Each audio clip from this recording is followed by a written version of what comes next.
નવસારી જિલ્લા સહિત ઉપરવાસમાં સાર્વત્રિક વરસાદ વહેલી સવારથી જિલ્લામાં સતત વરસાદના પગલે નદી નાળાઓમાં પૂરની સ્થિતિ। જિલ્લાના ઉપરવાસમાં અવિરત વરસાદના કારણે ચીખલી, ખેરગામ, ગણદેવી તાલુકામાંથી પસાર થતી નદીઓમાં ઘોડાપૂરની સ્થિતિ જોવા મળી। ચીખલી કાવેરી નદી સ્થિત તડકેશ્વર મંદિર ચોથી વખત પાણીનો જળાભિષેક। જિલ્લાના જલાલપોર, ચીખલી, ખેરગામ, ગણદેવી, વાંસદા અને નવસારી તાલુકાના 32 માર્ગો બંધ થયા। લો લેવલ બ્રિજ સહિત રસ્તા ઉપર પાણી ફરી વળતા માર્ગો બંધ થયા।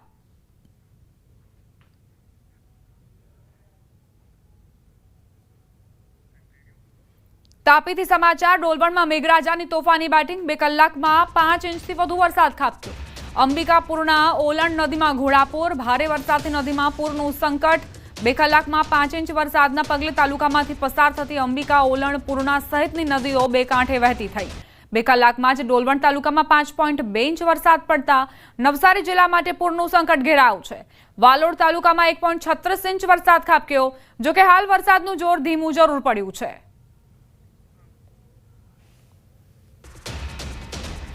સમાચાર ખેડાથી। નડિયાદ શહેરમાં ધોધમાર વરસાદ। નડિયાદમાં 2 ઇંચ વરસાદથી પાણી ભરાયા। અંડરપાસમાં પાણી ભરાતા વાહન ચાલકો અટવાયા। ડભાણ રોડ, કલેક્ટર કચેરી રોડ પર પાણી ભરાયા। સંતરામ મંદિર રોડ, રબારી કોલોનીમાં પણ પાણી ભરાયા છે। તો ખેડામાં અનરાધાર વરસાદ વરસી રહ્યો છે। કેટલાક એવા વિસ્તારો છે કે જ્યાંથી પાણી નથી ઓસરી રહ્યા। મેઘરાજા વિરામ લઈ લે તેમ છતાં પણ પાણીનો જમાવડો થવાના કારણે નાગરિકો પરેશાન થયા છે। નીચાણવાળા વિસ્તારોમાં ખાસ કરીને આ સમસ્યાઓ જોવા મળી રહી છે। હવામાન વિભાગની આગાહી પ્રમાણે આજે વહેલી સવારથી ખેડા જિલ્લાના નડિયાદ શહેર સહિતના વિસ્તારોમાં વરસાદ વરસી રહ્યો છે। નડિયાદની અંદર સામાન્ય વરસાદમાં જ જે નગરપાલિકાની જે કામગીરી છે તેની પોલ ખુલ્લી પડી છે। અત્યારે જો ઊભો છું, મારી પાછળ તમે જોઈ શકો છો શ્રેયસ ગંડાળું છે। જે શ્રેયસ ગંડાળાની અંદર અત્યારે પાણી ભરાઈ જવાના કારણે આગળ અત્યારે વાહન વ્યવહાર બંધ કરી દેવાનો છે। જો કે બીજી બાજુ અત્યારે હાલમાં પણ કેટલાક વાહન ચાલકો પોતાના જોખમે પસાર થઈ રહ્યા છે। મહત્વની વાત કરવામાં આવે તો 2 ઇંચ જેટલા વરસાદની અંદર આ સ્થિતિ સર્જાય છે। જો વધુ વરસાદ પડે તો હજુ પણ નડિયાદના કેટલાક નીચાણવાળા વિસ્તારોમાં પાણી ભરાઈ શકે છે। નડિયાદની મહત્વની વાત કરવામાં આવે તો જે પ્રકારે નડિયાદનો રબારી કોલોની વિસ્તાર છે તેની તેમજ જે સંતરામ મંદિર રોડ છે, કલેક્ટર કચેરી છે, આ તમામ વિસ્તારોમાં પાણી ભરવાના શરૂ થઈ ગયા છે। અને બીજી બાજુ હજુ પણ વરસાદ અવિરતપણે વરસી રહ્યો છે। જે પ્રકારે હવામાન વિભાગે આગાહી કરી છે તે પ્રકારે જો વરસાદ વરસે તો કેટલાક નીચાણવાળા વિસ્તારોમાં પણ વધુ પાણી ભરાઈ શકે છે। અને જેના લીધે અત્યારે જે વાહન ચાલકો છે મુશ્કેલીમાં મુકાયા છે। અને જો હજુ પણ આ પ્રકારે વરસાદ વરસશે તો પછી જે નીચાણવાળા વિસ્તારો છે પરિસ્થિતિ બનશે તેવી પરિસ્થિતિ અત્યારે લાગી રહી છે। ઉમંગ પટેલ, ન્યૂઝ 18 ગુજરાતી, નડિયાદ, ખેડા। સમાચાર છોટાઉદેપુરથી। ભારે વરસાદથી કોતરોમાં પૂર આવ્યા। પાવીજેતપુરના વાવડી ગામે વિદ્યાર્થીઓ ફસાયા। સ્થાનિકોએ વિદ્યાર્થીઓને કોઝવે પસાર કરાવ્યો। ગામ અને શાળા વચ્ચેના કોઝવે પર પાણી ફરી વળ્યા છે। જીવના જોખમે વાલીઓ વિદ્યાર્થીઓને શાળાએ મોકલી રહ્યા છે।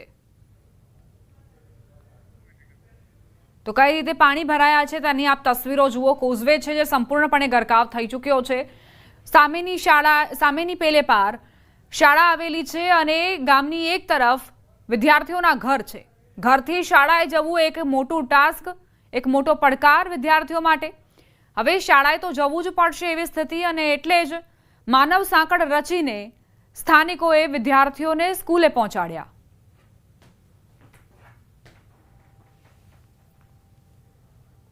હવામાન વિભાગની આગાહી મુજબ ડાંગ જિલ્લામાં સાર્વત્રિક વરસાદી માહોલ। ડાંગ જિલ્લા સહિત ઉપરવાસમાં પડેલા વરસાદના પગલે અંબિકા અને ખાપરી નદીમાં ઘોડાપૂર આવ્યું।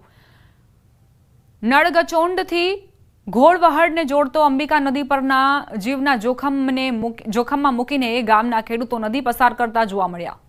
જિલ્લામાં 10થી વધુ કોઝવે ઊંડા પાણીમાં ગરકાવ થતા 15થી વધુ ગામો પ્રભાવિત થયા। પંચાયત હસ્તકના 10 માર્ગો અને કોઝવે ઓવરટેપિંગ થવાના કારણે બંધ થયો છે। ડાંગ જિલ્લાના 15 જેટલા ગામો સંપર્ક વિહોણા બનતા હજારો લોકોના જનજીવન ઉપર અસર પડી છે।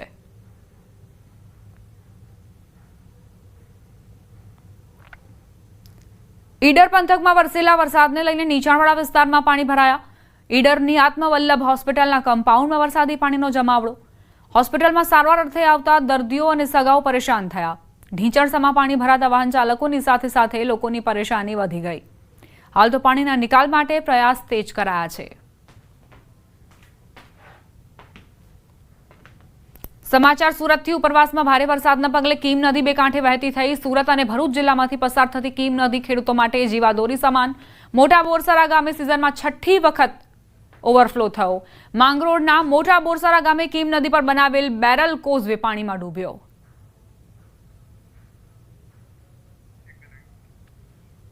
તો કીમ નદી બે કાંઠે વહેતી થઈ છે. ઉપરવાસમાં સતત વરસાદના કારણે નદીમાં નવા નીર આવ્યા છે. બીજી તરફ બેરલ કોઝવે જે નદીના પાણીમાં ગરકાવ થયો હતો. ઉપરવાસમાંથી ભારે વરસાદ આવતા જ બેરલ કોઝવેની આ સ્થિતિ સર્જાઈ છે. માંગરોળના મોટા બોરસરા ગામે આ કોઝવે તૈયાર કરાયો હતો જે પાણીમાં ડૂબ્યો છે. સુરત જિલ્લામાં ભારે વરસાદના પગલે કીમ નદી બે કાંઠે માંગરોળના શેઠી ગામનો લો લેવલ બ્રિજ પાણીમાં ગરકાવ થયો. શેઠી વેલાછાને જોડતો બ્રિજ પાણીમાં ગરકાવ થતા વાહન વ્યવહાર બંધ થયો. ગઈકાલે ઉમરપાડા તાલુકામાં ધોધમાર વરસાદ વરસ્યો હતો. ભારે વરસાદના પગલે કીમ નદીમાં પાણીની ભારે આવક થઈ છે. સુરત જિલ્લામાં સાર્વત્રિક વરસાદ. હવામાન વિભાગે સુરત જિલ્લા તેમજ શહેરી વિસ્તારમાં રેડ એલર્ટ આપ્યું છે.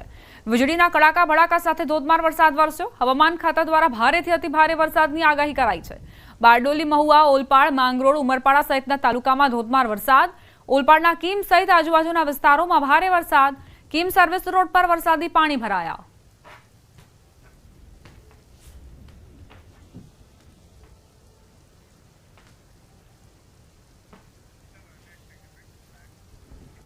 ઉત્તર, મધ્ય અને દક્ષિણના જળાશયો છલકાયા. રાજ્યની જીવાદોરી સરદાર સરોવર 93% ભરાવ. પંચમહાલના પાનમ ડેમના દરવાજા ખોલાયા. ધરોઈ ડેમના પણ વધુ 2 દરવાજા ખોલવામાં આવ્યા છે. અરવલ્લીનો માઝમ, સુરતનો આમલી ડેમ છલકાવ. રાજ્યમાં સાર્વત્રિક વરસાદ અને ઉપરવાસમાં ભારે વરસાદથી ઉત્તરથી લઈ મધ્ય અને દક્ષિણ ગુજરાતના જળાશયો છલકાયા છે. રાજ્યની જીવાદોરી ગણાતો સરદાર સરોવર ડેમ 93% ભરાવ છે.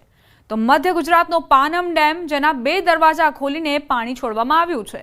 આ તરફ ઉત્તર ગુજરાતના સૌથી મોટા ધરોઈ ડેમના વધુ 2 દરવાજા ખોલી સાબરમતીમાં પાણી છોડવામાં આવ્યું.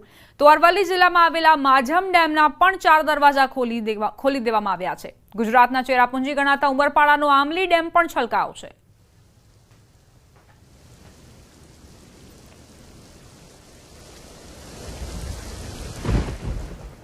સરદાર સરોવર નર્મદા ડેમની સપાટીમાં વધારો. નર્મદા ડેમ 93% ભરાયો. ઉપરવાસમાંથી 1,48,205 ક્યુસેક પાણીની આવક. હાલ નર્મદા ડેમની સપાટી 136.51 મીટર પર પહોંચી છે. સિઝનમાં પ્રથમવાર નર્મદા ડેમ 136 મીટરને પાર પહોંચ્યું. નર્મદા ડેમના 5 ગેટ 1.4 મીટર ખોલાયા છે. ગઈકાલના આ ગેટ ખોલવામાં આવ્યા છે. નર્મદા ડેમના 5 ગેટમાંથી નર્મદા નદીમાં 1,17,496 ક્યુસેક પાણી છોડવામાં આવ્યું. ડેમની મહત્તમ સપાટી 138.68 મીટર છે. નર્મદા નદી કાંઠા વિસ્તારના ભરૂચ, નર્મદા અને વડોદરાના 27 ગામોને એલર્ટ કરાયા છે.